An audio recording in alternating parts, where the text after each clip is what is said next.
लंका कांड। लंका क्या है? एक बात ध्यान से समझिए, थोड़ी गहरी बात कर दूं 5 मिनट के लिए। हाँ, यहाँ सभी अधिकारी पात्र बैठे हैं, हमारे दिल तरह दीजिए से। लंका त्रिकूट पर्वत पर बसी हुई। अभी बड़ी अच्छी बात शास्त्री जी हमारे कर रहे थे कि सीता जी को अशोक वाटिका में रखा गया है, महलों में नहीं लाया रावण। क्यों? अब उससे लंका का सिद्धांत समझने को मिलेगा आपको। देखिए, मैं बार बार कहता हूं, कथा और कहानी तो सभी लोग जो पंडाल के नीचे बैठे हैं सभी लोग जानते हैं कि कुंभकर्ण मरेगा, मेघनाद मरेगा, रावण मरेगा, सीता वापस मिलेगी, तो सबको पता है। लेकिन वास्तव में ये कहानी केवल उस लंका में रावण मरा था क्या, यही कहानी है क्या? इससे हमको क्या लाभ है? एक लंका हमारे जीवन में भी है। हमारे हृदय के भीतर एक रावण बैठा हुआ है। हमारे चरगवा के मस्तराम पटेल जी बहुत प्रसन्न रहते हैं और मानस के बड़े ही समर्पित निष्ठावान। ये भी आयोजक हैं, इनके यहाँ आयोजन में भी मैं आया हूँ 2 साल तक, और बड़े ही भगवान की कृपा प्राप्त भक्त।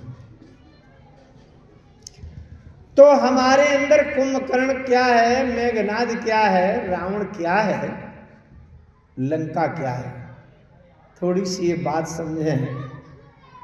कुछ लोगों को कठिन जरूर लगेगी, लेकिन कठिन कुछ नहीं। अपने ये जीवन हमको सबको मिला है, सबके भीतर प्राण है कि नहीं है, सबके भीतर ये जीवन का रहस्य है, भरा है, और उसको समझना है। लंका त्रिकूट पर्वत पर बसी हुई। गिरि त्रिकूट एक सिंधु मझारी, विधि निर्मित दुर्गम गढ़ भारी। ये त्रिकूट पर्वत क्या है?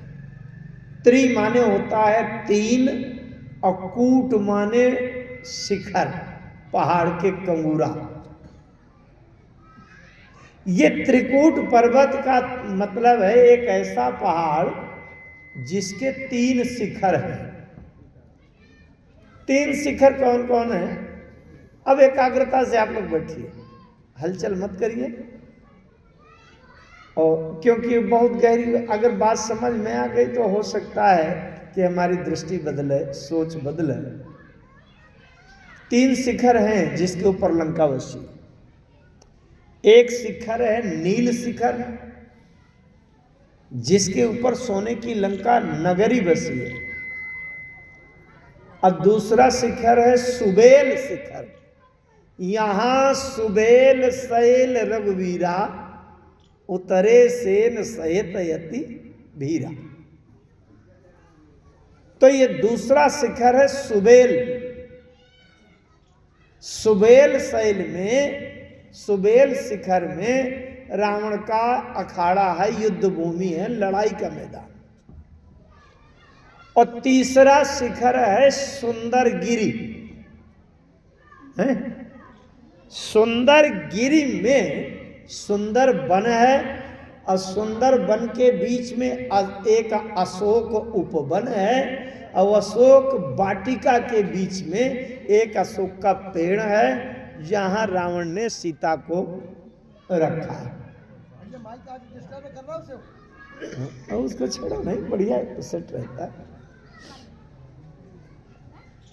ध्यान से समझिएगा, जहां जिस शिखर पर सोने की लंका बसी हुई है, ये सोने का ढेर जहां लगा है, ये लोभ का शिखर है। सोने का, धन संपत्ति का जहां ढेर हो वहां लोभ बढ़ता है।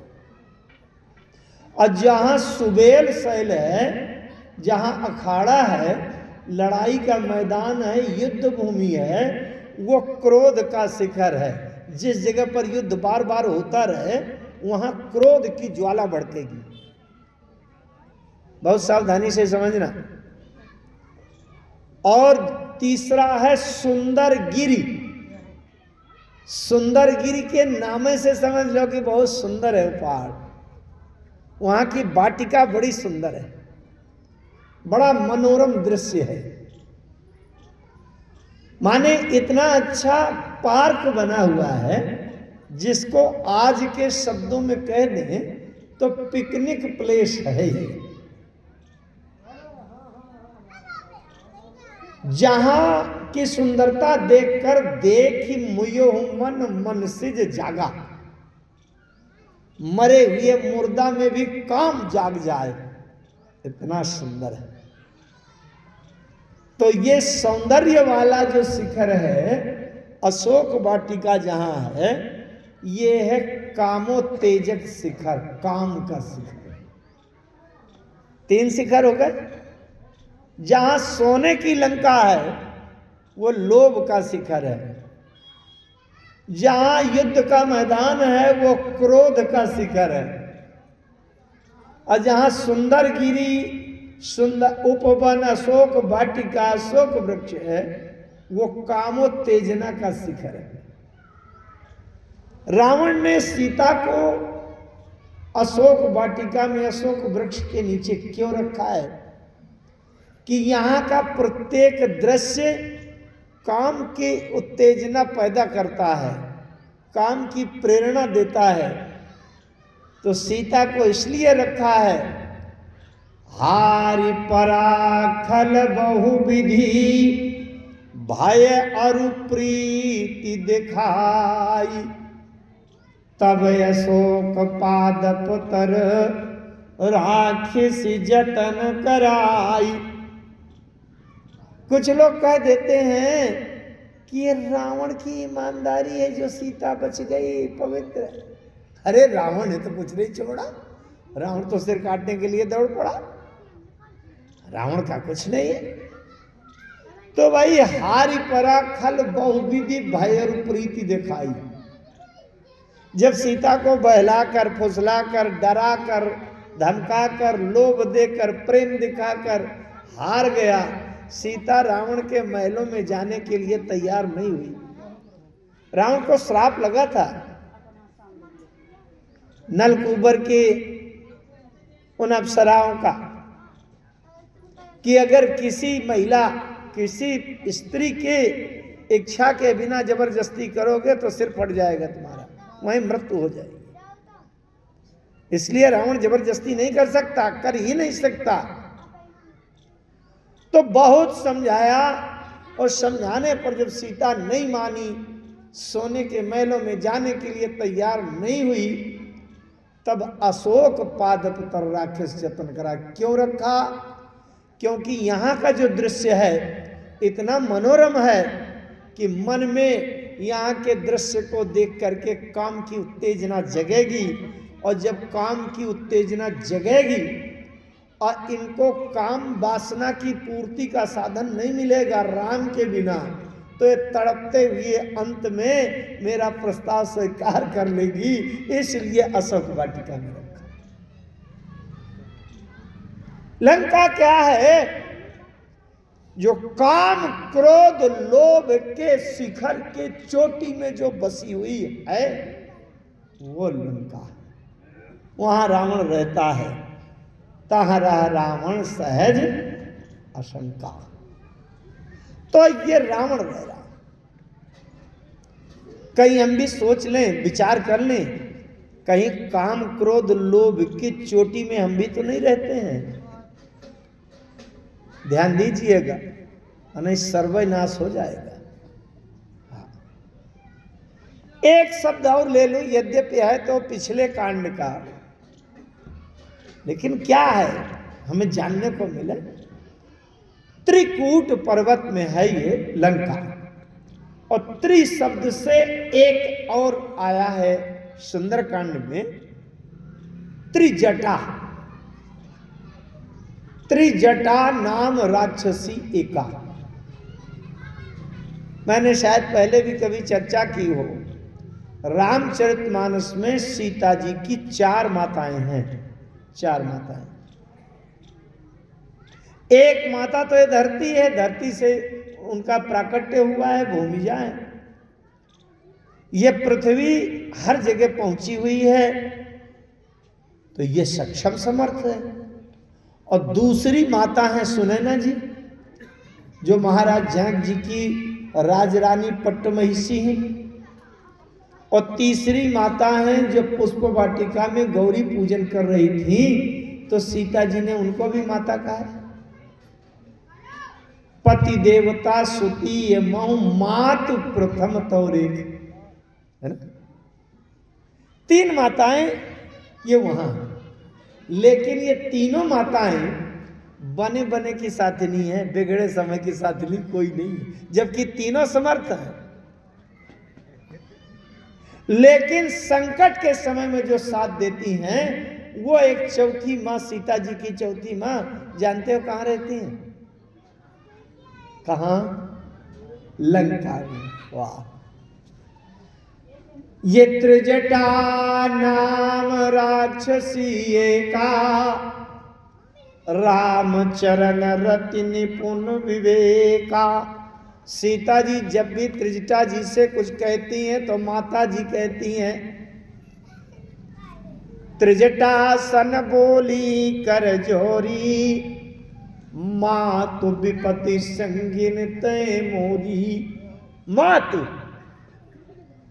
आनिकाठ रच चिता बनाई, मातु अनल पुनि देहि लगाई।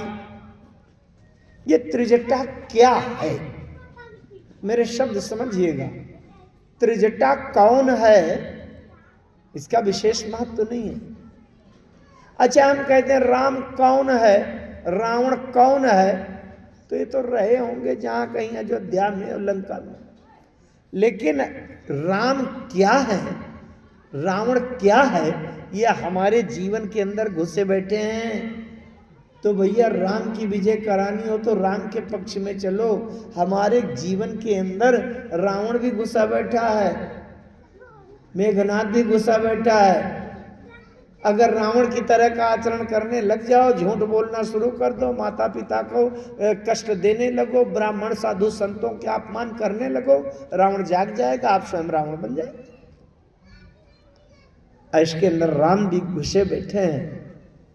लेकिन राम जी की ऊर्जा को प्रकाशित करें, राम जी की जय जयकार करें और राम के लक्षणों की ओर चलें। राम जी के जीवन में सबसे बड़ा एक लक्षण है, राम जी ने अपने जीवन में झूठ नहीं बोला, एक और शब्द कभी जीवन में।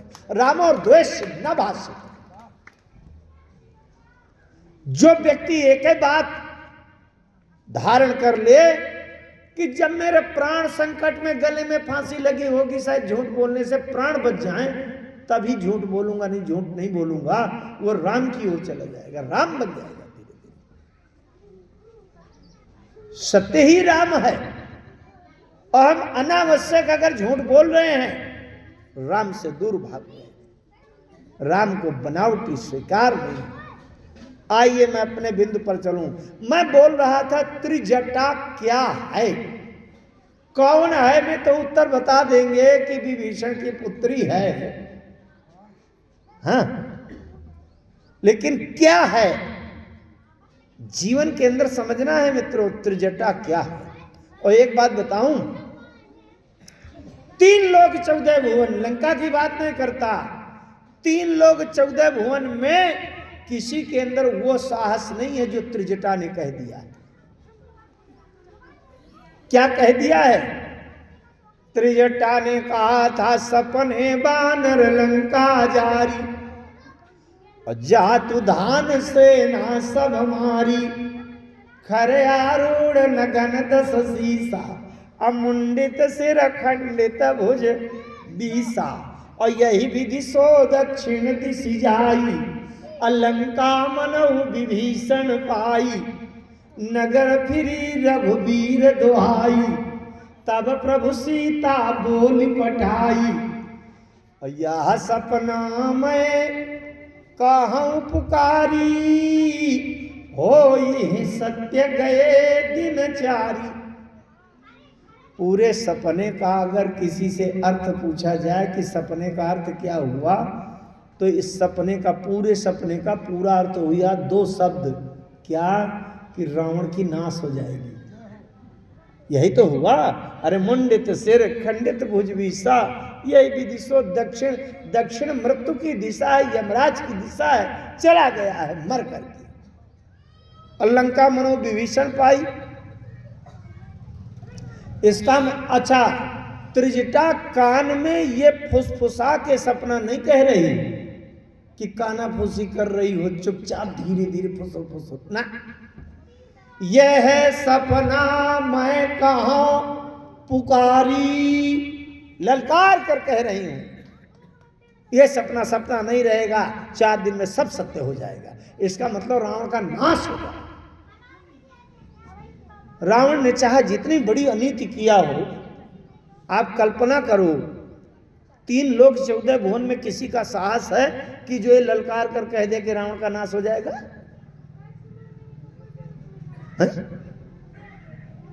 आखिर त्रिजटा है क्या? एक बार विभीषण जी ने दबे दबे चुपचाप धीरे से कहा था, नीति विरोध न मारिए दूता। लेकिन कब कहा था? जब हनुमान जी मिल चुके थे विभीषण जी से और विभीषण जी के अंदर साहस भर दिया था। घबराते क्यों हो? नीति के पक्ष में बोलते क्यों नहीं हो? तो हनुमान जी के बल भरने के बाद धीरे से कहा था, अरे लंकेश्वर नीति विरोध न मानिए दूता। लेकिन त्रिजटा क्या है जो ललकार कर कह रही है कि रावण का नाश हो जाएगा? थोड़ा सा व्याकरण यहां पर मैं बात करूंगा, व्याकरण की दृष्टि से। हमारे शास्त्री जी विद्वान हैं। त्रिजटा नाम राक्षसी का। त्रिजटा माने क्या होता है? त्रि माने 3 और जटा माने जटा। सिर के ऊपर जो बाल होते हैं जटा बन जाए वही तो जटा है। तो इनके जिसके 3 जटा हों, कौन कौन सी जटा? अब ऐसे नहीं कि हमारी आपके ऐसे हम बाल न धोएं जटा बन गई वो भित्र जटा, नहीं।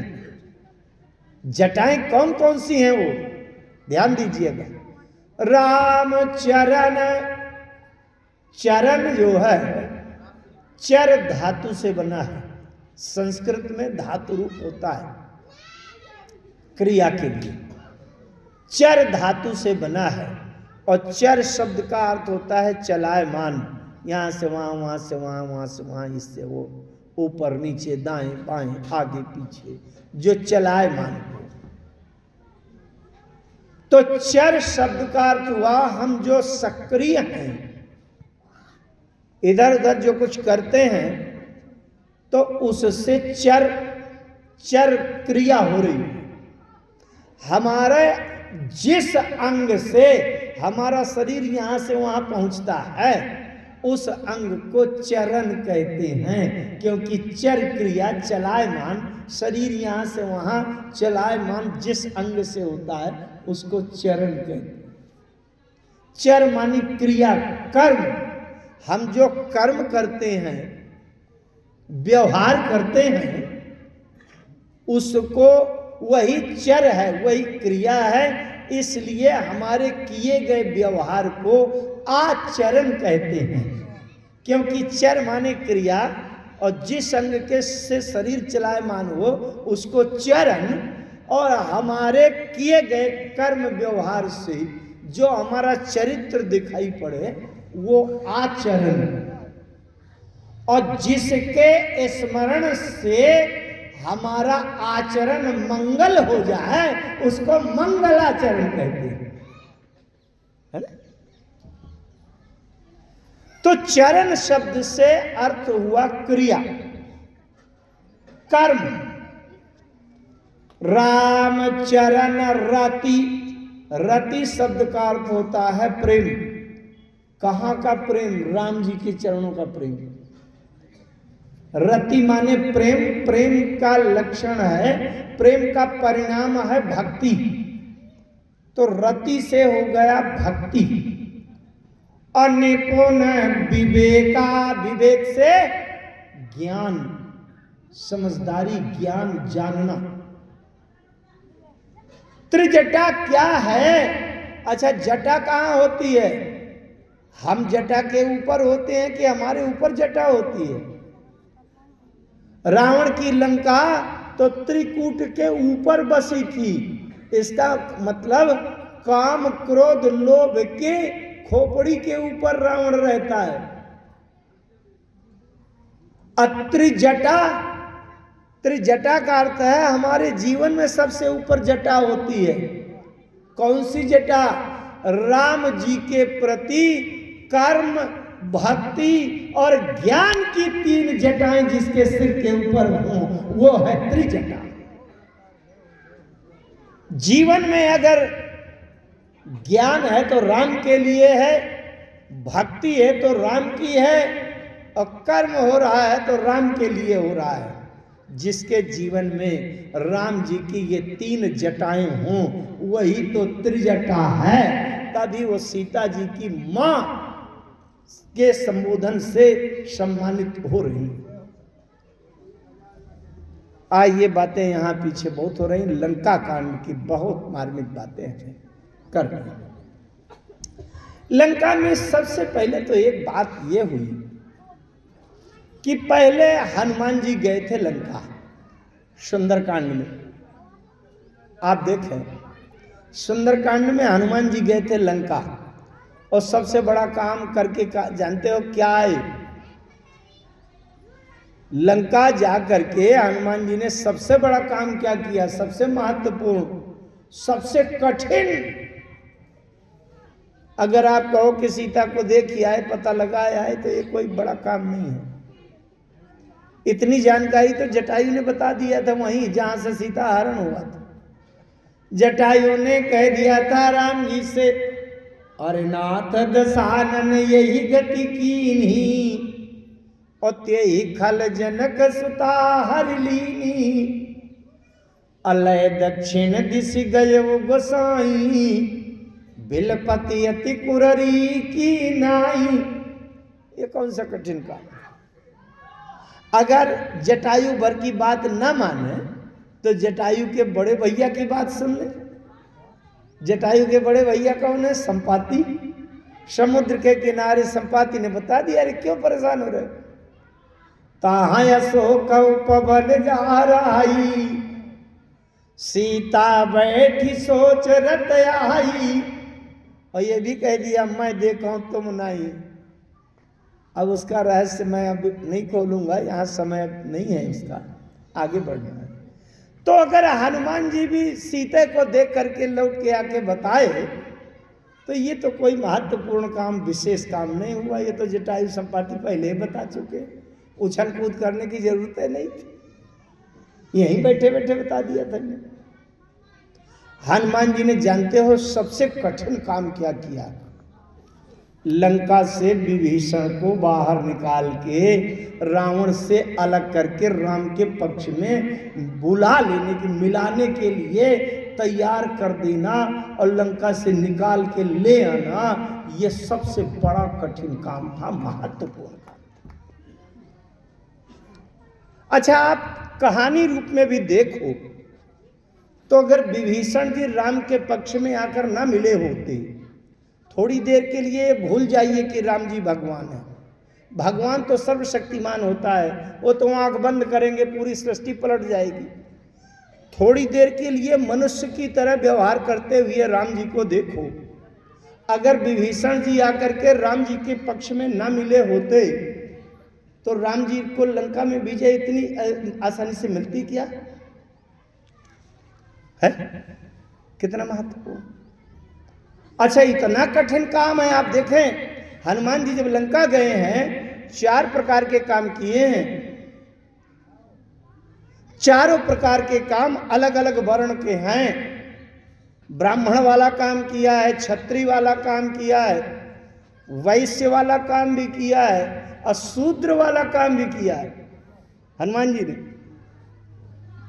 चारों के काम अलग अलग होते हैं। क्या होता है? 4 नीतियां हैं, साम दान दंड भेद। साम नीति शूद्र के लिए होती है और दान नीति वैश्य के लिए होती है। सामनीति जानते हैं क्या है? क्या है सामनीति? अरे भाई शब्द तो बोल देते हैं साम दान दंड भेद, लेकिन है क्या ये?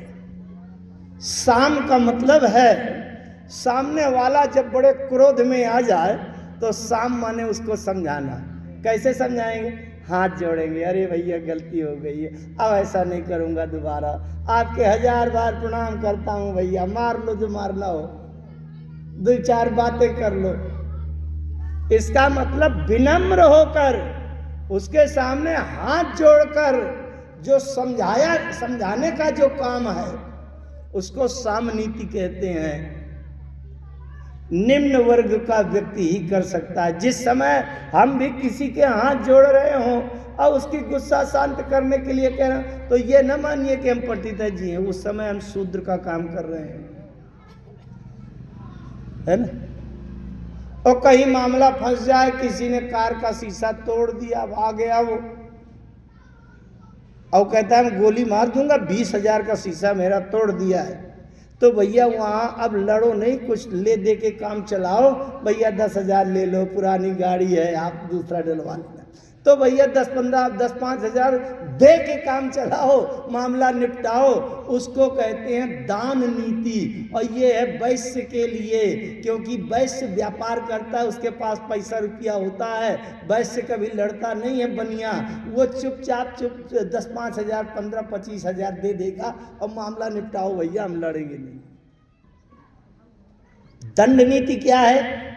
दंड नीति है क्षत्रिय के लिए। क्षत्रिय के शरीर में भुजाओं में बल होता है, और उठाया डंडा, एक 20 ठो लगा दिया, हाथ पैर तोड़ दिए, तोड़ दूंगा, तो लोग घबराएंगे, भैया उनसे बात न करना, बड़े खतरनाक है, गोली चला देंगे। तो ये दंड नीति क्षत्रिय के लिए है। और ब्राह्मण जो होता है वो बुद्धि प्रधान होता है, बुद्धि का तेज होता है, ना तो 2 पैसा है पंडित के पास, अरे क्या है इनके माला घुमाते हैं, कहाँ इनके धरा है, बताइए क्या है। तो ब्राह्मण जो होता है वो बुद्धि का तेज होता है, तो भेद नीति डाल देता है, इसको उससे लड़ा दो, उसको उससे लड़ा दो, हम छुट्टा हो गए। समझ रहे? जब बुद्धि से काम लिया जाए, भेद नीति ब्राह्मण के लिए। हनुमान जी ने सबसे पहले ब्राह्मण वाला काम किया। क्या किया? विभीषण जी से मिले और विभीषण जी के मन में भेद डाल दिया, और ये कहा कि तुम तो लंका में कहाँ घुसे बैठे हो, निकल के आ जाओ राम जी के पास। और भेद क्या डाला? अब अगर उधर मैं बात छेड़ता हूं तो पीछे चली जाएगी बात, केवल एक शब्द बता दूं। जब हनुमान जी विभीषण जी के निवास में पहुंचे और सोचने लगे भैया ये बनावटी संत है कि असली संत है क्या चक्कर, जरा देखूं, ते ही समय विभीषण जागा, राम राम ते सुमिरन कीन्हा। विभीषण जी निकल आए। विभीषण जी ने आधी रात में 12-1 बजे रात में दरवाजा खोला और सामने पंडित जी खड़े, विप्र वेशधरी कटिता आए, है ना। आप विभीषण जी को आश्चर्य हुआ, अरे इतना बड़ा आश्चर्य, लंका के राक्षसों को रावण ने आदेश दिया था धरती में जाओ, पूरे संसार में घूमो, और जहां पंडित मिल जाए, ऋषि मुनि साधु संत, उनको पकड़ पकड़ के खा लेना, चूस लेना। जेहि जेहि देश धेन द्विज पावही, और नगर गांव पुर आगे। और ये अंधेर कि लंका में एक पंडित घुसा बैठा है, खड़ा है, बताओ, और इसको किसी ने नहीं चूसा, है ना।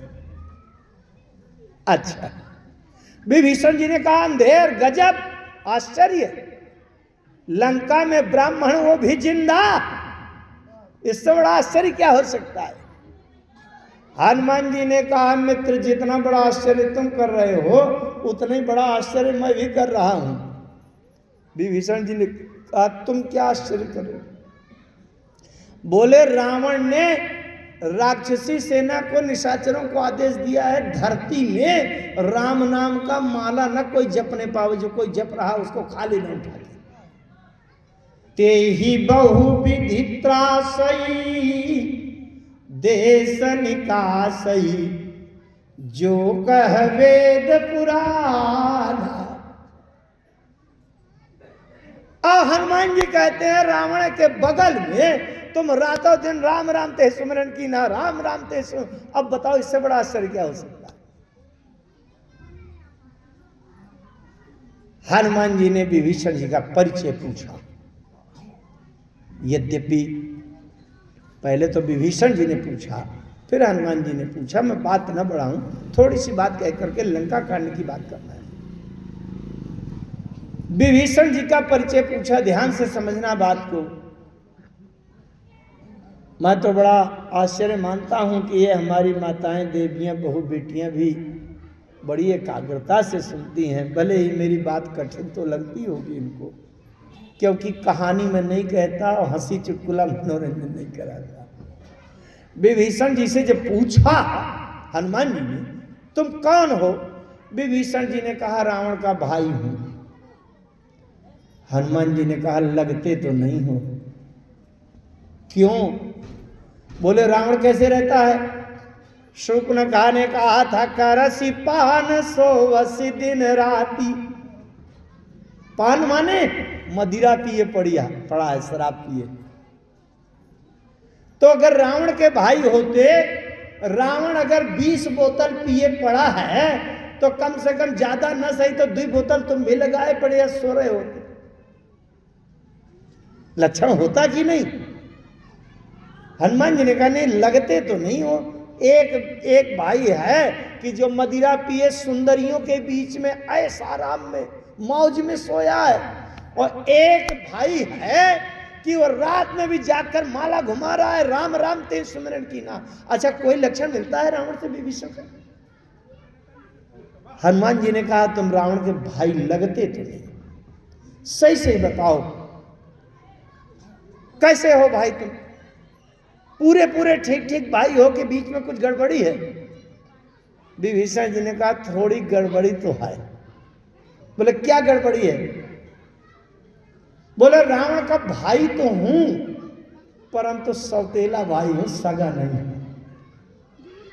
अरे हनुमान जी ने कहा, बस ये बात। अच्छा, आपको पता है ना कि सौतेला भाई है? अरे आपको तो मानस को बहुत डूबे हुए हैं, आपका क्या कहता है? बालकांड में कथा आती है, राजा थे प्रताप भान, उनके छोटे भाई का नाम था अरिमर्दन और मंत्री का नाम था धर्म रुचि। जब उनको श्राप मिल गया तो प्रताप भान तो बना रावण, अरिमर्दन बन गया कुंभकर्ण।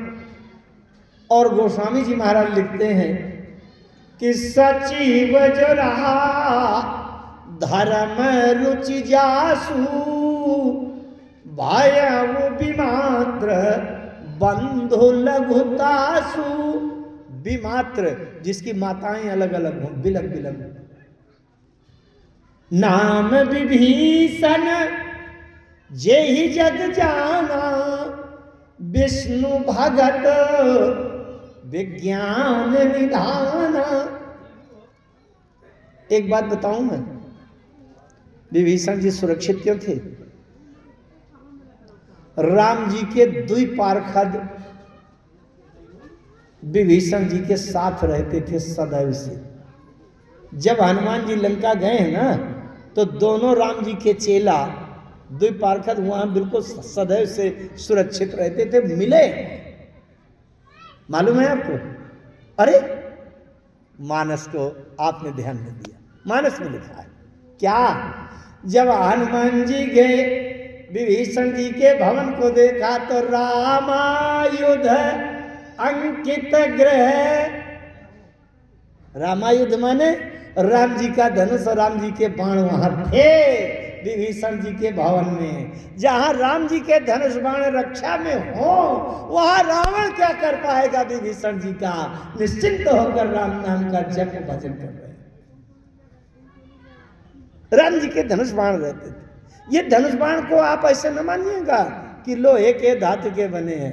राम जी का कोई भी अवयव, चाहे वो खड़ाऊ हो, चाहे मुद्रिका हो, चाहे राम जी का वस्त्र हो, चाहे बाण हो, धनुष हो, सब चेतन होते हैं।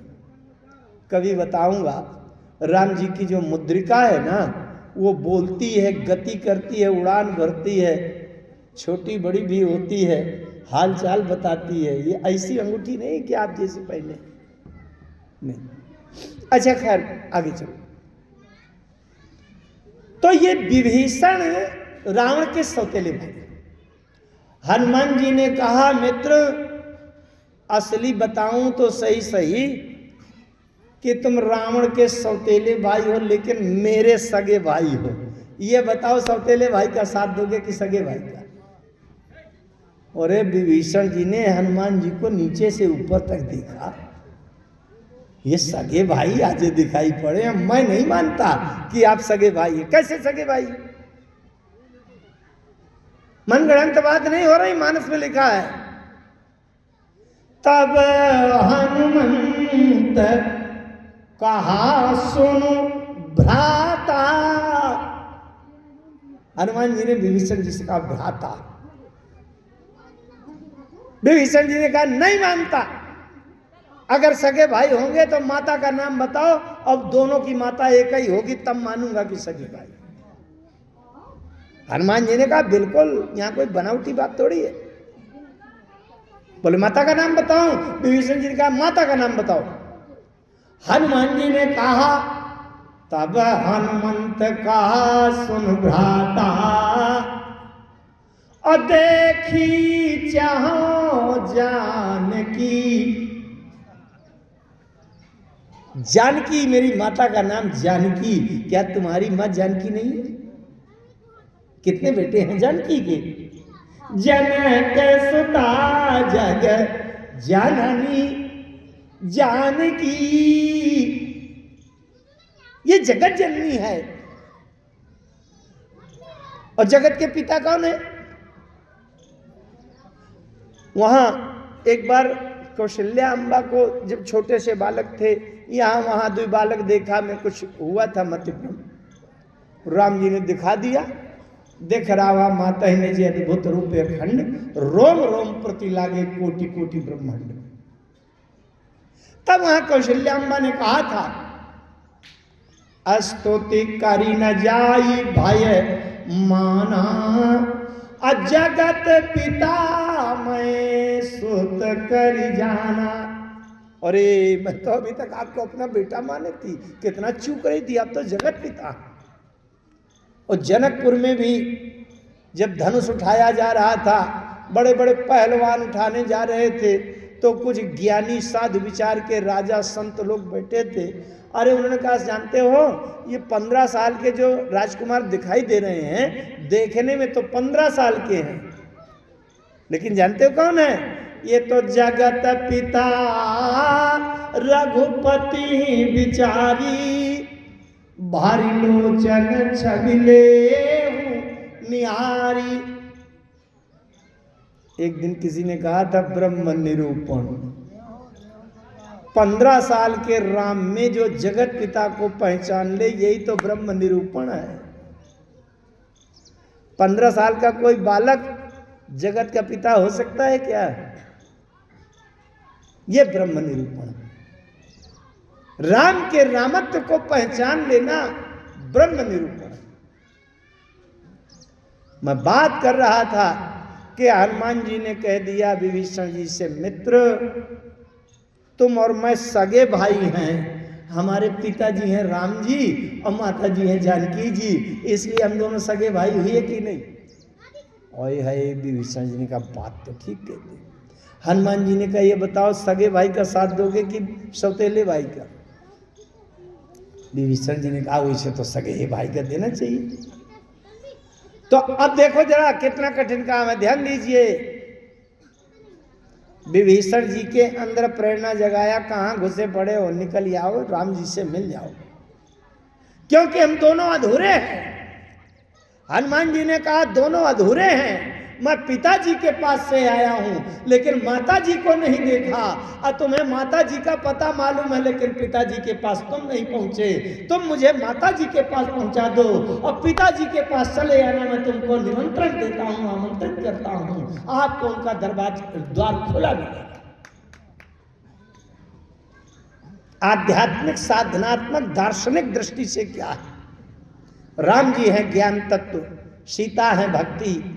एक साधक जो ज्ञानी है और ज्ञान से साधना शुरू कर रहा है, लेकिन साधना की पूर्णता तब होगी जब ज्ञान के पास से चलते चलते उसको भक्ति मिल जाए, भक्ति प्रकट हो जाए उसके हृदय में। और एक भक्त है जो भावुकता में भक्ति कर रहा है लेकिन उसके अंदर तत्व ज्ञान उत्पन्न हो जाए, कण कण में राम दिखाई दे जाए, तब उसकी साधना पूर्ण।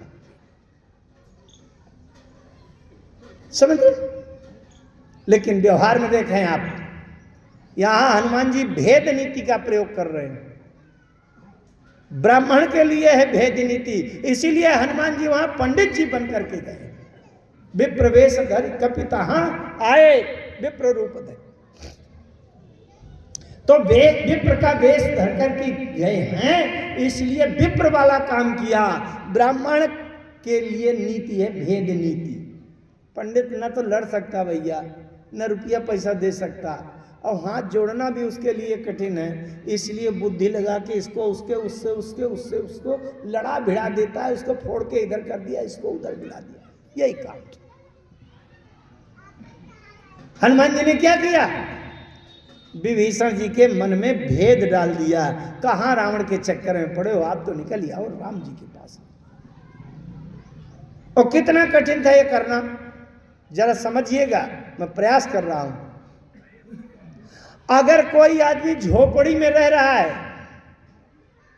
और उससे कहा जा रहे कहां झोपड़ी में घुसे पड़े हो, घास फूस में, बढ़िया एक 10 मंजिला बंगला कोठी बनी है दिल्ली के कनॉट प्लेस में, बंबई में, और मैं तुमको एक गवर्नमेंट से अलॉट करा देता हूं, जीवन भर के लिए मिल जाएगी, उसका कभी ना पैसा देना पड़ेगा ना तुमसे छीनी जाएगी, तब तो व्यक्ति तुरंत छोड़ देगा झोपड़ी। क्या रखा है झोपड़ी में, घास फूस में? चलो 10 मंजिला 200 करोड़ की बिल्डिंग मिल रही है, कोठी में रहने को मिलेगा, ये तो व्यक्ति तुरंत चला जाएगा, है कि नहीं? लेकिन विभीषण जी को लंका से निकालकर बाहर लाना, इसका ठीक उल्टा काम था। विभीषण जी जहां रह रहे हैं, तो विभीषण जी का भवन महल काहे से बना है? सोने का। सोने का महल बना है कि नहीं? पूरी लंका सोने की है। अरे लंका की बात छोड़ो, लंका के बाहर की जो बाउंड्री वाली दीवार पर कोटा बना है, पूज्यपाद गोस्वामी महाराज लिखते हैं, कनक कोट विचित्र मानीकृत सुंदरायतन घना। तो सोने के महलों में विभीषण जी रह रहे हैं। और जब हनुमान जी ने ये कोई प्रेरणा जगाई कि ये छोड़कर राम जी के पास चले आओ, और विभीषण जी ने पूछा ये बताओ वहां रहने के लिए क्या मिलेगा? सोने वाले महल से भी ज्यादा अच्छा मिलेगा क्या? तो हनुमान जी कहते हैं उसके रहने का खुद ही ठिकाना नहीं है, पेड़ों के नीचे खुद ही पड़ा है, अब तुम्हें कहां मिलेगा बताओ? आप बड़ी एकाग्रता से समझो कितनी कठिन बात है। जो सोने के महल में रह रहा है और उससे कहा जाए तुम जरा सोने के महल छोड़कर उससे मिल लो, जाके मिल जाओ, जिसके रहने का खुद ही ठिकाना नहीं है, पेड़ों के नीचे पड़ा है बेचारा, उसके पार्टी में मिल जाओ, कितना कठिन काम है। तुम अपने भाई को छोड़कर चले आओ। भाई कैसा है? त्रैलोक के विजेता, 3 लोक 14 भुवन में, ब्रह्मा जी तक के लोक वाले सब थरथराते थे रावण को। अरा भैया रावण न सुन ले कि आफत आ जाए। अगर आपका कोई चाचा, मामा, फूफा, मौसिया, भाई सांसद हो जाए, शायद केंद्र में कोई मंत्री बन जाए, और दूसरा कोई कहे कि तुम अपने चाचा को छोड़कर मेरी पार्टी में आ जाओ, आप कहोगे कौन? अरे अरे अरे प्रधानमंत्री है मेरे मौसिया, मैं उनको छोड़ सकता हूं क्या? आपके घर का कोई रिश्तेदार अगर विधायक सांसद बन जाए तो आप उसको छोड़ के उल्टा नहीं जा सकते, उसके विरोधी पार्टी में नहीं जा सकते, जाएंगे? लेकिन विभीषण का बड़ा भाई क्या है? त्रैलोक विजेता विधायक सांसद क्या है? ये छोटे छोटे क्षेत्र के प्रतिनिधि हुआ करते हैं, जिनका नाम सुनकर बड़े बड़े लोकपाल दिक्पाल थरथराते हो, ब्रह्मा जी शंकर जी की धड़कनें बढ़ जाती हो कि भैया रावण को गुस्सा ना आ जाए। सोचो आप उस भाई को छोड़कर उस रावण के विपक्ष वाली तरफ मिलाने के लिए हनुमान जी कह रहे हैं। किसके तरफ? जिस राम के पीछे राम जी की अयोध्या का एक सेवक नौकर सहयोगी भी एक पुतला नहीं है, वो तो बीच में अंदर बंदर मिल गए भैया, तो बात कुछ थोड़ा सा बन गई है। कितना कठिन है। सोने के महल में रहने वाला त्रैलोक विजेता रावण का भाई रावण को छोड़ के, सोने के महल की लंका छोड़ के और राम जी के पास आ जाए जहां भोजन का ठिकाना नहीं, रहने के लिए जगह नहीं, तो ये हनुमान जी में कुछ तो विशेष बुद्धि रही होगी जो विभीषण जी के मन को भी तैयार करके और लंका से निकलने के लिए तैयार कर दिया। बात समझ रहे कि नहीं? अगर हनुमान जी में विशेष बुद्धि न होती तो क्या विभीषण जी को लंका से निकालने के लिए मन तैयार कर पाते उनका? यह हनुमान जी के भेद नीति की सफलता है। मैंने कहा था हनुमान जी ने 4 प्रकार के काम किए हैं। ये तो ब्राह्मण वाला काम किया, भेद बुद्धि डाल दिया फोड़ तोड़ करके निकलने के लिए। और क्षत्रिय वाला काम कहां किया? अशोक वाटिका में, जिन मोहि मारा तिन मैं, राक्षसों को मार डाला नहीं। और दान वाला काम कहां किया? दान वाला काम किया रावण से कह रहे हैं राम चरण पंकज उर धरहु, तो लंका आचल राज तुम करो। लंका का राज्य देने के लिए ये मानो प्रलोभन किया। और शूद्र वाला काम जानते हो कहां किया? हनुमान जी ने ऐसे कर लिया, क्या कहते हैं? बिनती करऊं जोरी कर रावण, सुनहि मान तजी मोर सिखावन। हाथ जोड़ रहे हैं कि नहीं? ये शूद्र वाला काम, सामनीति। लेकिन सबसे पहली सफलता हनुमान जी को मिली कि भेद डाल करके रावण के भाई ही को निकाल के ले आए। अब बताओ, अगर किसी का भाई, दुश्मन का भाई हमारी तरफ मिल जाए, इससे बड़ा बल क्या होगा? जामवंती जी ने लंका कांड में कहा, सरकार राम जी से कहा, प्रभु हनुमान जी गए, आपने कहा तो नहीं था, लेकिन हनुमान जी गए और रावण के भाई को फोड़ तोड़ करके, भेद डाल करके, और रावण के भाई विभीषण को लंका से बाहर निकाल के ले आए। तो एक चांस तो आप रावण को भी दीजिए कि जिससे वो आपकी सेना का किसी को फोड़ तोड़ करके और भेद डाल के रावण भी आपकी सेना में से किसी को फोड़ कर अपने पक्ष में मिला ले। तो रावण को चांस तो दीजिए। अरे राम जी ने कहा ठीक है ठीक है, ये बताओ हमारी सेना में सबसे कमजोर ऐसा पात्र कौन है कि जिसके बुद्धि में भेद डालकर फोड़ तोड़ करके और मेरे पक्ष से निकालकर रावण अपने पक्ष में मिला सकता हो? वो सबसे कमजोर पात्र कौन है? पूरी सेना में सबसे कमजोर कौन था, जिसके अंदर भेद डाला जा सकता था? बता सकते हैं आप, समझ सकते हैं? अरे अंगद से ज्यादा कमजोर कौन होगा? जिसके बाप को मारे बैठे हैं, जिसके पिता की हत्या राम ने किया है। तो अगर राम का विरोधी फोड़ तोड़ करके अपने पक्ष में मिलाना चाहे तो अंगद से ज्यादा निर्बल कमजोर पात्र अब नहीं मिलेगा, क्योंकि जिस अंगद के पिता की हत्या राम जी ने किया है।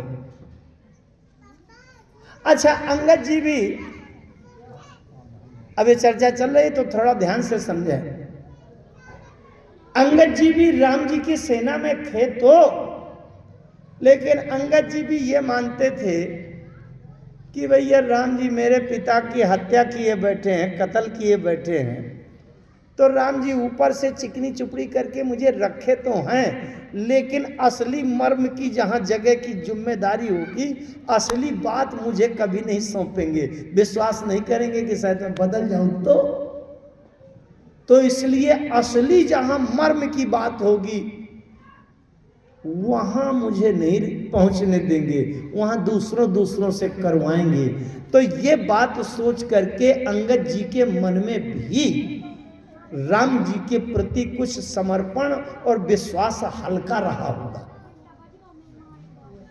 राम जी ने कहा, ये बताओ हमारी पूरी सेना में ऐसा सबसे कमजोर पात्र कौन है कि जिसको फोड़ तोड़ करके मेरे पक्ष से विपक्ष में मिलाया जा सकता हो।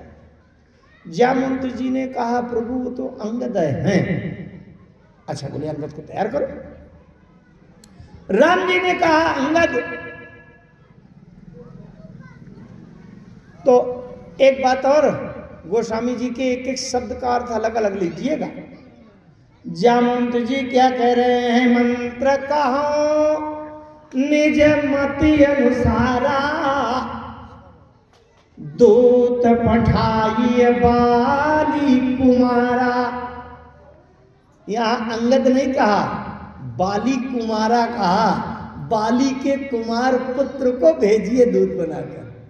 इसका मतलब जो बाली का बेटा है, जिस बाली को आप मारे बैठे हैं, कत्ल किए बैठे हैं, उसी को अपना दूत बना के भेज दीजिए। अच्छा, कोई दूसरा राजनीतिक व्यक्ति होता तो यही समझता कि राम जी से ज्यादा बुद्धू अब कोई नहीं होगा। बताओ, अंगद को जिम्मेदारी इतनी बड़ी जिम्मेदारी देना चाहिए? धोखा कर जाए तब, बदल जाए तो, है कि नहीं? राजनीति की दृष्टि से राम जी ने कहा, अंगद चले जाओ तुम लंका। एक बात और बताऊं मैं, उससे और महत्व आप समझेंगे। जैसे दो व्यक्तियों के बीच में किसी एक प्लाट को लेकर के विवाद हो गया है। एक पटेल जी कहते हैं प्लाट मैं खरीदूंगा, मेरा है, मैंने पहले बोली लगाई। और दूसरे पटेल को भी ताव आ गया, कहते हैं प्लाट तो मैं ही खरीदूंगा। अब बात फंस गई और पंचायत होने लगी। 2-4 गांव के बड़े बड़े दिग्गज आए पंचायत में, और ये पटेल जी उस पंचायत में नहीं जा रहे। अपने ड्राइवर को भेजा और ये कह दिया, भैया हम तो नहीं आएंगे, लेकिन मेरा एक करिंदा सिपाही ड्राइवर मुनीम आ रहा है, और जो वो मेरा ड्राइवर कह देगा वो मेरी बात माने। उसका महत्व तो माना जाएगा।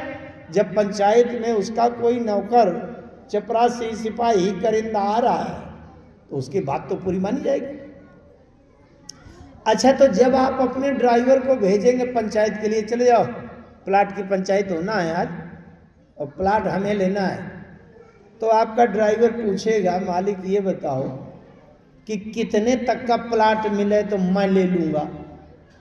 तो आप कहोगे कि वैसे प्लाट तो 5 लाख का है, लेकिन बात फंसी है, तो 5 के बजाय 10-12 लाख तक अगर बोली लगे, 15 लाख तक लगे, तब तुम प्लाट छोड़ना नहीं, ले लेना। और ड्राइवर ने कहा शायद 20 करोड़ रुपया बोली लग गई, तो आप कहोगे अरे 20 करोड़ का ना लेना, छोड़ देना, 20 करोड़ हमें मिल जाए। आपने सीमा उसकी धरा दी। इसका मतलब वो ड्राइवर का अधिकार कहां तक है? 15 लाख तक है। 15 लाख से ज्यादा का अधिकार नहीं है। समझ रहे हैं ना? लेकिन जब अंगद जी के लिए राम जी ने कहा कि चले जाओ लंका, अंगद जी ने कहा सरकार कुछ उद्देश्य बताइए, क्यों जाना है? अरे बोले पंचायत करी आओ मेरे रावण के बीच की। अंगद जी ने कहा अच्छा ये बताइए कि कहां तक बात पहुंचे तो कहां तक गोली लगाना है, कितना तक मुझको अधिकार है? राम जी ने कहा अधिकार की कोई सीमा नहीं है। 5 लाख का प्लाट हो और 200 करोड़ की कीमत लगे तब भी अगर कह दोगे तो खरीद लिया जाएगा, कोई सीमा नहीं। काज हमार तासु हित होई, अरे पुसन करे हो बत कही सोई। अब बोलो, विश्वास की पराकाष्ठा। अगर आप अपने ड्राइवर को इस तरह अधिकार दे दें तब तो आपकी घर गृहस्थी सब बिकवा देगा, फकीर बना देगा, है कि नहीं? लेकिन राम जी ने कहा अंगद जो कुछ तुम्हें मन आवे सो लगा देना दांव, कोई चिंता नहीं, कोई अधिकार का बंधन नहीं कि यहां तक दांव लगाना। अंगद जी गए और अंगद जी ने रावण से जब बात किया, जानते हो क्या कहा? अंगद जी ने कहा रावण सुनो, मैं राम जी के किसी काम बनाने के लिए नहीं आया। रावण ने कहा फिर क्यों आए हो? अरे बोले मामा जन कहीं तो ही मिताई, अतव हित कारण आयम भाई। तुम मेरे पिताजी के मित्र हो, इसलिए मैं तुमको बचाने के लिए आया हूं कि मरो ना, सर्वनाश न करो, कल्याण कर लो, बच जाओ, तो तुम्हारे लिए आया हूं। अब बोलिए, अंगद जी की वाक चातुरी देखें आप। रावण ने पूछ लिया, कहु निज नाम जनक कर भाई, और के ही नाते मानिए मिताई। अपने पिता का नाम बताओ, किसके लड़के हो तुम, कैसे मित्रता मानते हो? अंगद जी ने कहा अंगद नाम बाली कर बेटा, तासो कबहू भई ही भेटा। अंगद नाम है मेरा, मेरे पिताजी बाली हैं। है कभी मिलना हुआ है कि नहीं? रावण की चालाकी देखो आप। रावण को पता है कि बाली मर गया है, और जो बाली मर गया है उसका नाम चाहे जैसे लेते रहो, श्रीमान जी लगाओ चाहे न लगाओ, महोदय कहो चाहे न कहो। अब कौन उसको आना है कि आके खड़ा हो जाएगा? क्या मेरा नाम तुम उपेक्षित ढंग से ले रहे थे?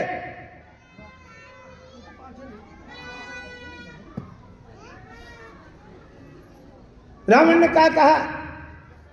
अंगद बचन सुनत सकुचाना, और रहा बाली बानर में जाना। अरे हाँ ध्यान है, ध्यान आ गया। एक बंदर था बाली, ऐसी भावना से कहा कि मानो बाली का कोई महत्व तो नहीं है। क्यों? क्योंकि ये तो पता है कि बाली मर गया है। अब कौन सा उसको आके खड़ा होना है कि तुम मेरा महत्व नहीं कर रहे? अब अगर ये जानता बाली जिंदा होता तो रावण सावधानी से कहा अरे हाँ हाँ श्रीमान जी बाली महाराज, ऐसा कुछ कहते, क्योंकि डर लगता कि फिर से ना आके खड़ा हो जाए कांख में दबा ले। लेकिन अब बाली मर गया है तो कहता हाँ रहा बाली बानर, मैं जानता हूं बाली एक बंदर था, कोई विशेष बात नहीं थी। अच्छा ये रावण को पता है कि बाली मर गया है, लेकिन अनजान बन करके पूछ रहा है अब कहू कुशल बाली कहाँ आई। अच्छा कहो बाली इस समय कहाँ रहते हैं? कुशल है ना, स्वास्थ्य ठीक है, कोरोना वोरोना तो नहीं हो गया, तबीयत ठीक रहती है, चलते फिरते हैं अभी कि नहीं? कहाँ रहते हैं आजकल, मिले नहीं बहुत दिनों से, 2-4 महीने से हो गया, कहीं किसी भी सभा में आते जाते कहीं मिले नहीं है। भैया क्या हाल है, ठीक है, तबीयत ठीक है ना? रावण ने ये जानते हुए कि बाली मर गया है, जानबूझकर पूछा रावण ने, क्यों? ध्यान से समझना रावण की चालाकी। इसलिए पूछा कि अंगद कहेंगे अरे पिताजी की तो मृत्यु हो गई, तब मैं एकदम से आश्चर्य से कहूंगा बाली की मृत्यु हो गई, कैसे हो गई? एक्सीडेंट हो गया, करंट लग गया, कहीं से कोई दुर्घटना हो गई, सांप ने काट लिया, क्या हो गया, कैसे मर गए? तब अंगद कहेगा कि क्या बताऊं, राम ने मार डाला। तब रावण ने सोचा कि मैं कहूंगा राम ने मार डाला और तुमने बदला नहीं दिया अपने पिता की हत्या का। तब अंगद कहेगा अरे वो बहुत बलवान है, सब लोग उनके साथ हैं, मैं अकेला क्या करूंगा, मैं निराश हो गया हूँ, बदला तो ले लेता लेकिन मेरा चाचा भी उन्हीं तरफ मिल गया है, तो मैं क्या करूं? तो जब ये कहेगा कि मैं क्या करूं, तो रावण छाती ठोक कर सोचता है कि मैं छाती ठोक कर कहूंगा मैं अपने मित्र की हत्या का बदला लूंगा, तुम चिंता न करो, मैं राम से युद्ध करूंगा। तब अंगद प्रभावित हो जाएगा मेरे पिता के हत्यारे से, जब मेरे पिता की हत्या का बदला ले रहा है रावण, तो रावण मेरा ज्यादा हितैषी है, तो अंगद फिर राम का पक्ष छोड़कर मेरे पक्ष में आ जाएगा। इसलिए रावण ने भेद बुद्धि का प्रहार किया, ये भेद नीति का। रावण ने पूछा अब कहूं कुशल बाली कहां आहाई, बचन सुनत तब अंगद कहाई। अंगद जी ने कहा अब बाली की कुशलता मुझसे मत पूछो, केवल 10 दिन की बात है। दिन 10 गए बाली पह जाई, अब बूझे कुशल सखाउर लाई। 10 दिन की बात है, बाली के पास चले जाना तो खूब छाती से छाती चिपका कर और अच्छे से कुशलता पूछ लेना। रावण ने कहा अच्छा बाली मिलेगा क्या? बोले बिल्कुल मिलेगा, वहीं आपको भेजा जा रहा है जहां बाली मिलने वाला है। क्यों? बाली की कुशलता तो है, लेकिन राम विरोध कुशल जसी होई, और उसी कुशलता को तुम भी प्राप्त करने वाले हो। राम विरोध कुशल जसी होई, सो सब तो ही सुना ही सही, सब सुना देगा। अंगद जी ने फटकार दिया मूर्ख कहीं के, सुनो 60 भेद होय मनता के, श्री रघुवीर हृदय नहीं जाके। मूर्ख कहीं के भेद डालना चाहता है, मुझे फोड़ तोड़ करके अपने पक्ष में मिलाना चाहता है। भेद वहीं हो सकता है जिसके हृदय में राम जी नहीं होंगे, वहीं बनावटी होगा, वहीं भेद होगा, वहीं झूठ होगा, वहीं असत्य होगा। और जिसके हृदय में राम जी बैठे हैं वहां बनावटी और भेद और असत्य प्रदर्शन नहीं होगा।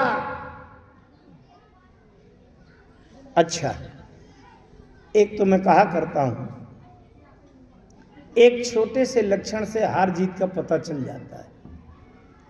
संसार में महाभारत युद्ध के बारे में सबको पता है, ऐसा युद्ध हुआ महाभारत का कि न भूतो न भविष्यति, इतना बड़ा युद्ध न कभी हुआ पहले न अब होगा। लेकिन जानते हो, मैं तो कहा करता हूं कि महाभारत में कुरुक्षेत्र में सेनाएं पहुंचने से पहले निर्णय हो गया कि कौन हारेगा कौन जीतेगा। कैसे हो गया? जब धर्मराज युधिष्ठिर जुआ में अपनी पत्नी द्रौपदी को दांव पर लगाया और वह दांव हार गए, और द्रौपदी को बड़ी अशिष्टता से दुर्योधन ने सभा में बुलाया और सभा में दुशासन से कह दिया जिसके भुजाओं में 10,000 हाथी का बल है। ध्यान से समझना, दुर्योधन ने दुशासन से कह दिया दुशासन द्रौपदी का वस्त्र खोल कर इसे निर्वस्त्र कर दो, नग्न कर दो। 10,000 हाथी का बल रखने वाली भुजाओं से दुशासन द्रौपदी की साड़ी खोलने लगा। किसी ने मना नहीं किया कि तुम साड़ी ना खोलो। बड़े बड़े वहां इस धरती के बैठे थे, पितामह भीष्म, द्रोणाचार्य आदि, लेकिन किसी ने मना नहीं किया कि साड़ी ना खोलो। और बल्कि द्रौपदी ने भी मना नहीं किया। जानते हो क्या किया? साड़ी भी नहीं पकड़ा। क्या किया? हे कृष्ण, हे कृष्ण कहने के लिए ऐसे हाथ उठा दिए, हाथ जोड़ने के लिए। इसका मतलब साड़ी को नहीं पकड़ा, द्रौपदी ने छुट्टा कर दिया, खोल लो साड़ी। ध्यान से समझना मेरा भाव। लेकिन 10,000 हाथी का बल रखने वाली भुजाओं से जब दुशासन एक अबला स्त्री की साड़ी नहीं खोल पाया, तो जब बड़े बड़े महारथी सामने खड़े हो जाएंगे तब ये क्या करेंगे? जिस समय साड़ी नहीं खोल पाया, हार तो वही हो गए, निर्णय तो वही हो गया, अब ये क्या करेंगे? जब एक अबला स्त्री की साड़ी नहीं खोल पाए तो बहादुरी क्या रह गई इनकी? हार हो गई कि नहीं? तो राम जी के सेना पक्ष में जो सबसे कमजोर पात्र अंगद जी हैं, रावण जब उसको अंगद जी को फोड़ तोड़ करके अपने पक्ष में नहीं मिला पाया, तो अब रावण क्या टकराएगा? जबकि राम जी के एक दूत ने जाकर रावण के भाई को सोने की लंका से त्रैलोक विजेता भाई से अलग करके उन राम की शरण में पहुंचा लिया, निकाल लाए, जिन राम के रहने का ठिकाना नहीं है, भोजन के लिए पत्ती वत्ती चबाते हैं, और जिनके साथ में कोई उनके अयोध्या का एक सेवक सैनिक तक नहीं। भेद नीति में पराजित होगी। अच्छा, दूसरी हार रावण की देखें आप। रावण जब सीता को लेकर के गया लंका, मंदोदरी ने पूछा, लंकेश्वर तुम सीता को क्यों लाए? रावण ने कहा, अपनी पत्नी बनाऊंगा, रानी बनाऊंगा। अरे मंदोदरी ने कहा, विचार तो बहुत अच्छा है, अरे सीता को कोई अपनी पत्नी बना पावे तो बड़ी अच्छी बात है। विचार तो बहुत अच्छा है, लेकिन पद्धति ठीक नहीं है। मंदोदरी ने कहा, लंकेश्वर अगर सीता को अपनी पत्नी रानी बनाना चाहते थे तो जनक सभा अगणित भूपाला तुमहु रहे अति गर्भ विशाला। अगर सीता को अपनी रानी बनाना था तो जनक जी की सभा में, जनकपुर में तुम भी तो थे भीड़ में। अब घोषणा की गई थी कि शंकर जी का धनुष उठा के तोड़ देगा उसको सीता मिल जाएगी। तो अगर बहादुरी थी, भुजाओं में बल था, तो वहां शंकर जी का धनुष उठा के तोड़ देते और छाती तान के सीता को पत्नी बना के लाते। मुझे भी गर्व हो जाता कि मेरे पति लंकेश्वर त्रैलोक विजेता बनके और सीता को साधिकार लाए। ये चोरी चोरी चुपके चुपके लाके पत्नी बनाओगे? अंगद जी ने सुन लिया, समझ लिया ये बात। अंगद जी पहुंचे। एक बात और मैं पहले बता दूं जो बड़ी तात्विक है, ध्यान से सुनना। सीता किसी की पुत्री नहीं है मित्रों, राम किसी के पुत्र नहीं है। सीता जी का जन्म ऐसे नहीं हुआ जैसे हमारे आपके घर में बिटिया पैदा हो जाती है। तो सुनैना जी के गर्भ से नहीं जन्म हुआ सीता जी का, पता है ना? ये सीता किसी की पुत्री नहीं है, राम किसी के पुत्र नहीं है। दशरथ कौशल्या के अंदर से ऐसे जन्म नहीं हुआ जैसे हमारे घर में बालकों का जन्म होता है। यज्ञ से उत्पन्न हुए हैं, यज्ञ पुरुष। अयोनिज है ये, अयोनिजा है सीता जी। लेकिन कुछ दिन के लिए अधिकार दे दिया। किसको? जनक जी को। अच्छा, एक चौपाई आती है, उसमें आप शब्द देखें, वो चौपाई लगभग सबको आती भी है। जनक सुता जग जननी जानकी, अतिशय प्रिय करुणा निधान की। जनक सुता माने, जनक सुता माने जनक की पुत्री। जग जननी, जग जननी माने है जगत की माता। अच्छा, तो जनक जी जगत के भीतर हैं कि जगत से बाहर? जनक जी जगत के भीतर हैं कि जगत से बाहर हैं?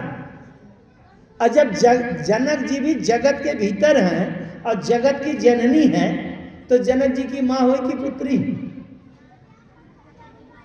समझ रहे हैं? बहुत ध्यान से समझना।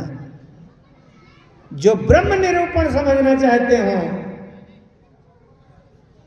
बाहर से देखने में जनक की बेटी है, लेकिन इसके अंदर का अगर ब्रह्म निरूपण आप समझ लो तो ये किसी की पुत्री नहीं है, ये तो जगत की माता है। ये आदि शक्ति जेहि जग उपजाया, स्व अवतरी ही मोरी है माया। सीता साधारण नहीं है। जब कभी उस पंक्ति की व्याख्या होगी कि जनक जी ने देखा था कि ब्रह्म जो निगम नेति कही गावा और उभय बेश धरी की सोई आवा, तब उसकी चर्चा पर करेंगे। आइए अभी आगे चले। मैं केवल ये कह रहा था कि जनक किसी की, सीता किसी की पुत्री नहीं है। ये तो सीता जी की उदारता है कि किसी को अपने पिता का सम्मान दे दिया, आप पिताजी बन जाओ, थोड़ी देर के लिए खूब अधिकार ले लो पिताजी की तरह का। ये तो आदि शक्ति जगत जननी जगदम्बा की कृपा है कि सुनैना जी को मां बना के और जनक जी को पिता बना दिया। भैया मेरे पिताजी। ये तो राम जी की कृपा है कि किसी दशरथ कौशल्या को अपने माता पिता होने का सम्मान दे दिया। नहीं शंभु बिरंच विष्णु भगवाना उपजहि जासु अंश ते नाना। ये राम का रामत्व है। जो लोग इस राम के इस रामत्व को देख लें, वही ब्रह्म निरूपण है कि दशरथ के पुत्र राम में जगत पिता का दर्शन कर लो। ये राम का रामत्व ही ब्रह्म निरूपण है? अच्छा, तो जब अधिकार देने से मिलता है, सीता जी ने जनक जी को अधिकार दे दिया, आप मेरे पिता की तरह खूब अधिकारी बन जाओ, मेरे विवाह को जैसे करना हो आप अपने ढंग से कर लो। तो जब देने से ही अधिकार मिलता है, तो किसी को भी दे दिया जाए अधिकार, उसी को मिल जाएगा। चाहे जनक हो, चाहे छोटा सा अंदर बंदर हो, उसको भी अधिकार दे दिया जाए तो वो भी बन जाएगा। अरे जब कृपा से अधिकार मिलना है, तो सीता जी ने तो जनक जी को अधिकार दिया था, लेकिन राम जी ने अंगद जी को अधिकार दे दिया। बहुत बुझाई तुम ही का कहूं, परम चतुर मैं जानत हूं। जाओ अंगद, तुमको पूर्णाधिकार सर्वस्वाधिकार है, जो समझ में आवे सो कर देना। अंगद जी, लंका में बातचीत चल रही थी, रावण ने एक बार राम जी की निंदा कर दी। सब लोग, संसार कहता है कि राम जी का बड़ा त्याग है, अयोध्या जैसे राज्य को छोड़कर राजीव लोचन राम चले, तजी बाप को राज बटाऊ की नहीं। कवितावली छोड़ करके चल दिए। मेरा छोटा भाई भरत देखेगा। आजकल 500 रुपया में हिसाब करते हैं भाई भाई से। राम जी छोड़ के चल दिए, अयोध्या छोड़ के चल दिए। अच्छा, लेकिन इस त्याग को भी रावण ने दोष दुर्गुण के रूप में देखा। कुछ लोगों की ऐसी दृष्टि होती है कि वो गुण नहीं देखेगा, दुर्गुण देखेगा, कमी देखेगा, निंदा देखेगा, बुराई देखेगा।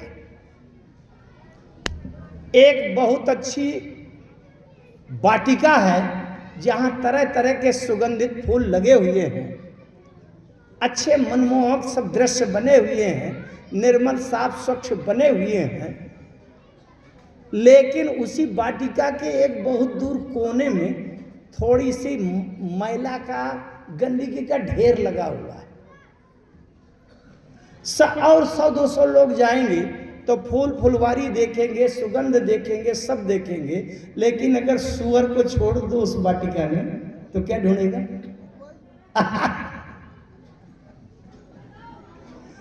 राम जी के जीवन में असंख्य गुण सद्गुण हैं, लेकिन रावण की दृष्टि तो सूकर की दृष्टि है। रावण ने क्या कहा?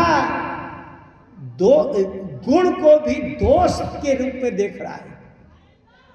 रावण ने अंगद जी से कहा, रे अंगद, तुम अपने स्वामी की झूठी बड़ाई मत करो, मैं जानता हूं उसने कोई त्याग वाग नहीं किया अयोध्या का। बोले किया नहीं क्या? बोले अगुण अमान जानते ही दीन पिता वनवास। पिता ने देखा कि ये लड़का मेरे किसी काम का नहीं है, नालायक है, तो कान पकड़ के बाहर निकाल दिया। राम जी के इस त्याग को भी अगुण अमान की कमी के रूप में देखा। जब ते ही कीन राम कहे निंदा, शास्त्रों का एक मत है कि हरिहर निंदा सुनई जो कान्हा, होई पाप गोघात समाना।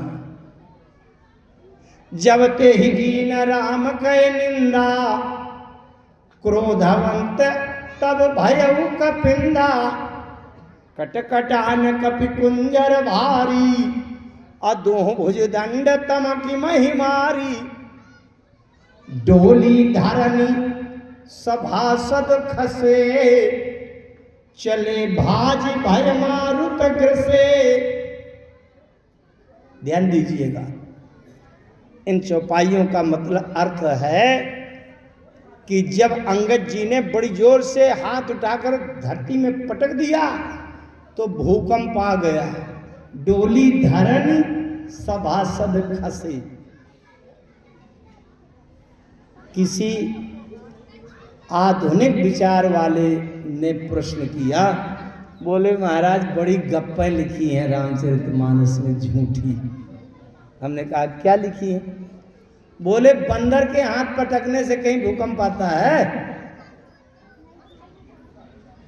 हमने कहा भैया इसका रहस्य तो समझो, ये भूकंप नहीं है। बोले क्या है? ये डोली धरनी सभासद। बताओ, अंगद जी ने हाथ पटक दिया, बोले धरती डोलने लगी। ये धरती क्या है? बहुत ध्यान से समझिएगा, ये केवल मिट्टी नहीं है, इसके अंदर एक अधिष्ठात्र देवी शक्ति है, धरती मां है। ये जो आपके बगल में धारा बह रही है नदी की, ये केवल पानी नहीं है। क्या कहते हैं आप? नर्मदा माई, ये मैया है। इसको आज का व्यक्ति केवल देखेगा तो कहेगा हाँ एक बाल्टी पानी भर लिया, लेकिन बहुत समय पहले एक गीत गाया गया था, केवल एक लाइन कहूंगा, क्या कि मानो तुम गंगा मां हूं, ना मानो तो बहता पानी। बहती हुई नर्मदा में अगर मैया को देख लिया तो यह ब्रह्म निरूपण है। केवल पानी देखा तो आप अंधे हैं, अध्यात्म नेत्रों से अंधे हैं, केवल आप देहवादी हैं। अंगद जी ने कहा जैसे नर्मदा मैया है, गंगा मैया है, उसी तरह से धरती माता है, इसके अंदर अधिष्ठात्र शक्ति है। मैं इस पृथ्वी के अंदर की चेतना शक्ति को हाथ पटक कर जगा रहा हूं और धरती माता से पूछ रहा हूं, ये बताओ धरती मां, ये दुष्ट दुराचारी पापी रावण कहीं का तुम्हारे दामाद की निंदा कर रहा है। राम जी धरती माता के दामाद हैं, क्योंकि सीता जी भूमिजा हैं। तो ये पापी कहीं का दुष्ट तुम्हारे दामाद की निंदा कर रहा है, और तुम ये बताओ मिट्टी की मिट्टी ही बनी रहोगी कि कुछ मेरा साथ दे सकती हो। और जैसे हाथ पटक कर अंगद जी ने मानो ये सांकेतिक शैली में कहा, ये बताओ तुम भी कुछ मेरे साथ सहयोग करोगी कि नहीं, तो धरती ने डगमगा करके कह दिया, अंगद तुम संघर्ष करो, मैं तुम्हारे साथ हूं। हिल करके धरती ने कह दिया, तुम मुझको मिट्टी की मिट्टी मत समझना, तुमने संकेत किया तो मैं हिल कर बता रही हूं कि मेरे अंदर भी चेतना है, शक्ति है, करो जो कुछ करना। अंगद जी समझ गए कि धरती माता ने मेरी बात सुन लिया, अब बात किस बात, देर किस बात की। अच्छा एक बात है, जैसे कोई विद्यार्थी परीक्षा में एक विषय से खिसक जाए तो शिक्षा विभाग एक उसको सुविधा दे देता है कि बाद में एक पूरक परीक्षा दे लो भैया, सप्लीमेंट्री। अब मुख्य एग्जाम, मुख्य परीक्षा तो हो गई है, मेन एग्जाम तो हो गया है, लेकिन एक विषय की चलो फिर से तुमको चांस दिए दे, निकाल सको तो निकाल लो। अंगद जी ने सोचा कि मुख्य परीक्षा तो जनकपुरी में हो गई है कि सीता किसकी है, लेकिन चलो सप्लीमेंट्री की परीक्षा में दोबारा आयोजित किए दे रहा हूं। भैया जनकपुर में क्या परीक्षा हुई थी? शंकर जी का धनुष रख दिया था जनक जी ने और कह दिया था जो कोई शंकर जी का धनुष उठा ले, तोड़ दे, सीता ले जाए, दांव पर लगी है, सीता ले जाए। ठीक सीता दूसरा सीता स्वयंवर मानस में लंका का। क्यों? जनकपुर विदेह नगर है जहां देहवाद नहीं है, और लंका देहाभिमान का नगर है। सीता भक्ति है, भक्ति की प्राप्ति में कसौटी वही रहेगी, चाहे वो विदेह नगर में ज्ञानियों के नगर में हो और चाहे महा अहंकारी अज्ञानियों के देहाभिमान के नगर में हो, परीक्षा वही रहेगी। अगर कोई उठा ले तो सीता को ले जाए, शंकर जी के धनुष को उठा के तोड़ दे, सीता ले जाए। ये जनक जी के नगर में आयोजन हुआ। मैंने पहले बताया सीता किसी की बेटी नहीं, पुत्री नहीं है, वो तो सीता जी ने अधिकार जनक जी को दे दिया, तो जनक जी ने धनुष उठवाने की प्रतियोगिता कर ली और राम जी ने अधिकार अंगद को दे दिया, चले जाओ, जो मन आवे से बात लगा देना। अधिकार मिल गया कि नहीं? अच्छा, अंगद जी ने जल्दी जल्दी सोचा कि फिर से एक स्वयंवर आयोजित कर दूं, लेकिन सोचा कि जनक जी बड़े लोग हैं, उनके पास, बड़े लोगों के पास बड़ी व्यवस्था रहती है। शंकर जी और जनक जी आपस में मिलते रहते हैं, तो भैया बड़े बड़े शंकर जी का धनुष रख दिया। अब मैं हूँ अंदर बंदर, यहाँ शंकर जी का धनुष तो है नहीं, तो जल्दी से कोई पहाड़ पत्थर की चट्टान रख के उठवा दूँ, ये लकड़ी का टोल रख के उठवा दूँ। मैं एक उदाहरण दिया करता हूँ कि जैसे आटा चक्की जो लगाए होते हैं, किराए का आटा पीसते हैं दूसरे का, तो वो सरकारी मोहर लगे हुए बाट रखते हैं 5 किलो, 20 किलो, 10 किलो। लेकिन हमारे इधर गांव में जो लोग आटा चक्की लगाए हैं और सरकारी मोहर लगे बाट नहीं है, तो एक पत्थर की पिंडी रखे वो कह देते हैं कि 17 किलो हो गया तुम्हारा। अरे उनको तौलना है वजन, तो चाहे भैया कंपनी वाला बाट हो और चाहे पत्थर हो, कोई छल्ला वल्ला हो, ऐसे फंसा के लोहा लंगड़ रख के कह देते हैं कि 12 किलो हो गया, है ना। तो भैया यहाँ उठवाना है, ये शंकर जी का धनुष मोहर लगा हुआ बाट है सरकारी, और यहाँ कोई पत्थर या लकड़ी का टोल रखवा दे। अंगद जी ने जल्दी जल्दी देखा ना तो वहां पत्थर का चट्टान दिखाई पड़ी कि उसको रख के उठवा दे, और न लकड़ी का टोल दिखाई पड़ा।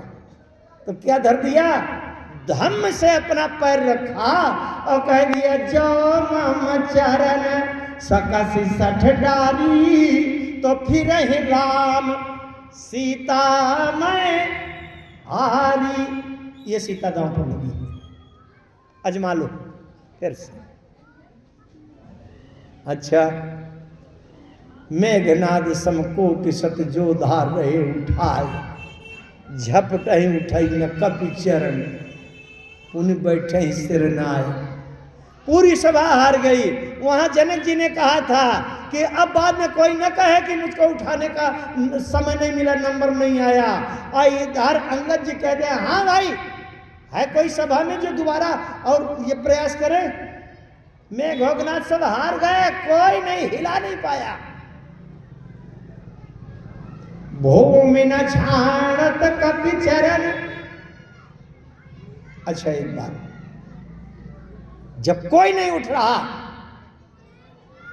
तो अंगद जी ने कहा रावण तुम्हारे यहां तो सब फुस बोल गए, कोई नहीं उठा पा रहा, तुम ही एक बचे हो, आजमा के।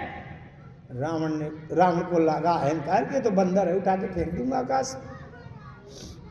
रावण आया और जैसे अंगद का पांव पकड़ने के लिए नीचे झुका, वैसे अंगद जी ने कह दिया अभागी कहीं की, मेरा पांव तो पकड़ रहे हो कि नहीं, किसी भी बात के फंसने से पकड़ रहे हो, लेकिन मेरा पांव पकड़ने के लिए झुक रहे हो कि नहीं?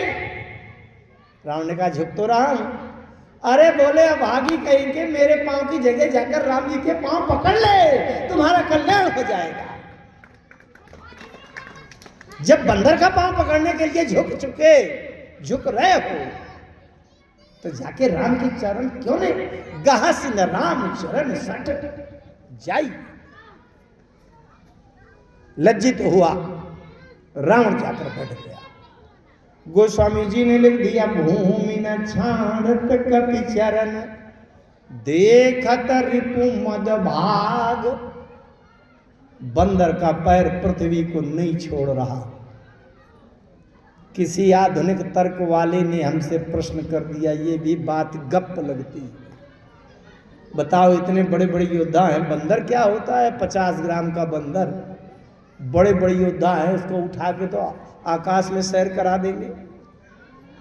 मैंने कहा भैया आपको लग रहा है कि बंदर का पैर तो उठ सकता है, तो अब उसका अर्थ बदल लो। बंदर का पैर तो पृथ्वी को छोड़ देता है, मान लिया कि छोड़ देता है, लेकिन अब भूमि न छाड़त कपि चरण।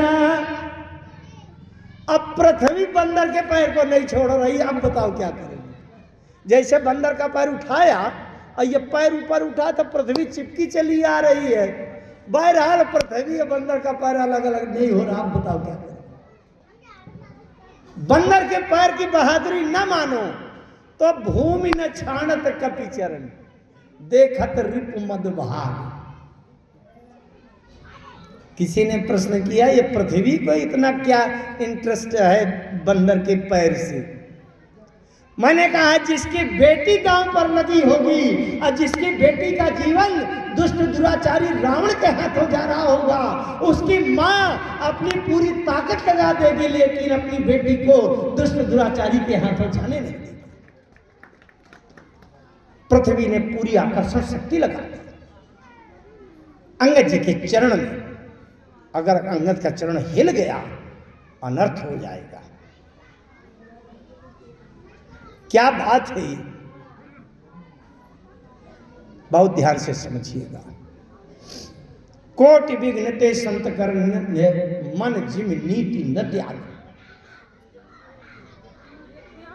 एक जरा सा उदाहरण बताऊंगा, आपको मजा आ जाएगा। एक बार हम कभी आए और हमारे मस्तराम पटेल जी बैठे जुआ खेल रहे थे। खेलते होते नहीं है, मैं समझाने के लिए कह रहा हूं। मस्तराम पटेल जी बैठे जुआ खेल रहे थे और अपनी गद्दी में ये 10-15 लाख रुपया रखे थे दांव लगाने के लिए।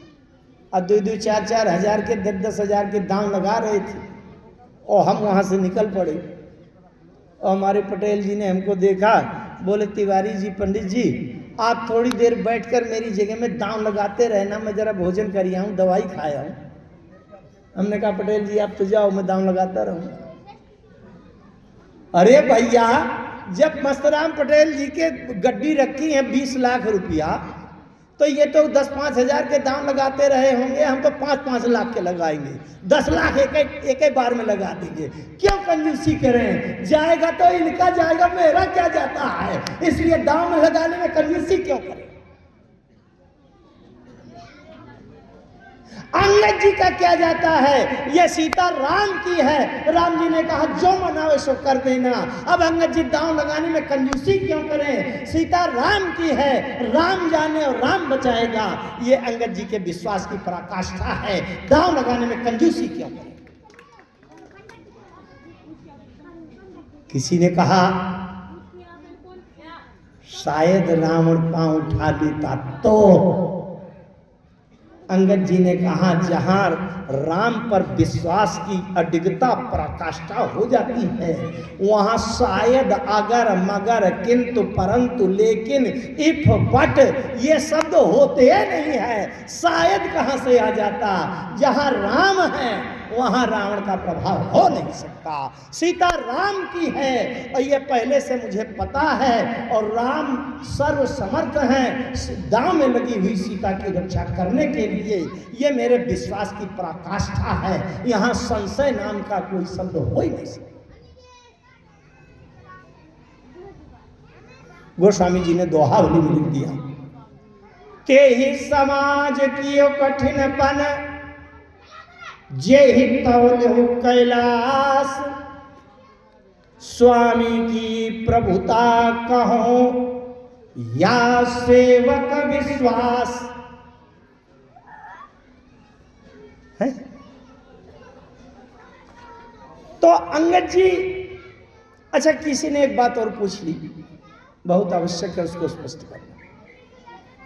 किसी ने कहा कि तो फिर अंगद जी ने रावण को मना क्यों कर दिया पांव पकड़ने में? वो उठा लेने देता, अंगद जी देते, क्यों नहीं पकड़कर उठाने दिया? इसलिए नहीं उठाने दिया, अंगद जी ने कहा कि अगर ये मेरा पैर पकड़ लेगा और बल लगा देगा तो उठा तो पाएगा ही नहीं, हिल नहीं सकता, लेकिन मेरे राम जी की महिमा चली जाएगी। कैसे चली जाएगी? कल जब राम जी रावण को मार डालेंगे तो लोग कहेंगे रे भैया रावण बूढ़ा हो गया था, बेचारे के बल वल नहीं रह गया था। जानते हो रावण की उम्र उस समय कितनी थी? जिस समय राम रावण युद्ध हुआ उस समय राम जी की उम्र थी 41 वर्ष राम जी की, और रावण की उम्र थी 31,10,40,000 वर्ष उस समय रावण की। अगर अंगद जी का पांव पकड़ लेता, उठना तो था नहीं, और बाद में राम जी रावण को मारते तो लोग कह देते रे भैया रावण कमजोर पड़ गया, बूढ़ा है बेचारा, तब मार पाए हैं। जिस रावण के पास इतना बल नहीं रह गया कि जो एक बंदर का पांव उठा सके, तो वो रावण तो बेकार है, ये भी बूढ़ा बेचारा है। तब राम जी ने बहादुरी दिखा दिया मार करके। इसलिए अंगद जी ने नहीं पकड़ने दिया कि जब राम जी रावण को मारेंगे उस समय राम की महिमा कम ना हो जाए कि अरे तो वही कमजोर रावण है जो बंदर के पांव को नहीं उठा पाया। मैं तो कहा करता हूं कि जिस समय अंगद के पांव को कोई हिला नहीं पाया, रावण की हार वहीं हो गई, और अंगद जी जैसे को रावण फोड़ तोड़ करके भेद नीति से अपने पक्ष में नहीं मिला पाया, वहीं पर रावण की हार हो गई। लंका कांड बहुत लंबा है, मैं तो प्रारंभ में इस प्रसंग में थोड़ा सा विस्तार हो गया, समय चला गया। कुंभकर्ण क्या है, थोड़ी थोड़ी सूत्रात्मक बातें समझे।